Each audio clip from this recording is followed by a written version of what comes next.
చేయితు చేయితు.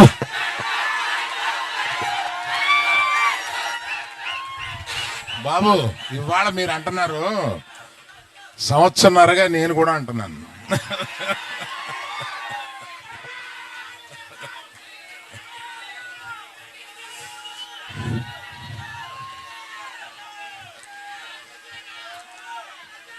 అందరికీ నమస్కారం. ఇక్కడికి విచ్చేసిన మీడియా వారికి, ఇక్కడికి విచ్చేసిన ప్రేక్షాభిమానులకి, పర్టికులర్గా అక్కినేని అభిమానులకి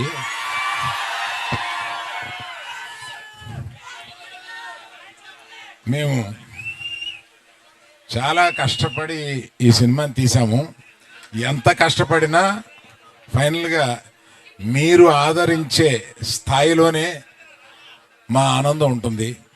ఈ సినిమా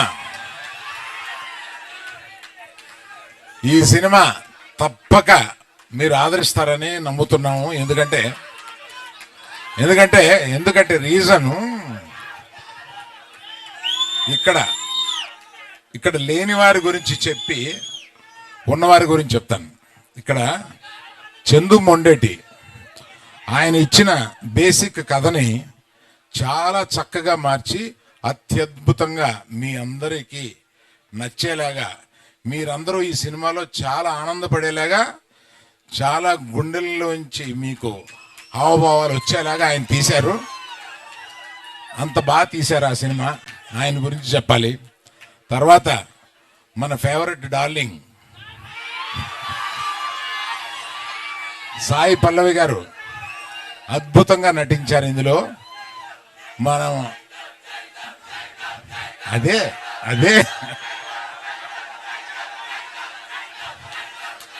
సరే, మరి ఆయన గురించి చెప్పాలంటే మీరు ఆగాలి కదా. ఆయన ఏ సినిమాలోనూ ఇంతవరకు నటించని స్థాయిలో నటించారు.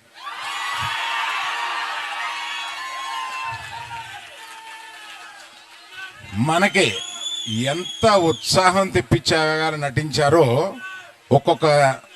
ఒక్కొక్క కొన్ని సీన్స్లో ఆయన మన గుండె కరిగిపోయేలాగా కూడా నటించారు. సో అన్ని రసాలు ఈ సినిమాలో ఆయనకి ఉంది కనుక ఆయన తప్పనిసరిగా బెస్ట్ పర్ఫార్మెన్స్లో ఈ సినిమాలో తీసుకొస్తారని చూసిన నేను చెప్తున్నాను. That is Chaitu, our Chaitu.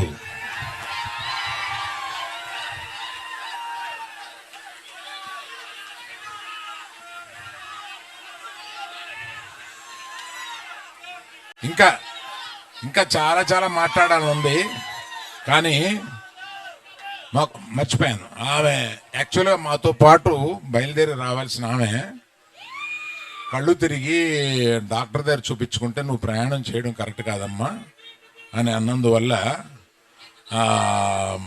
మన పల్లవి ఆగిపోవాల్సి వచ్చింది. అందువల్ల మీరు తన మాటగా మీకు చెప్పమందని చెప్పి నేను చెప్తున్నాను.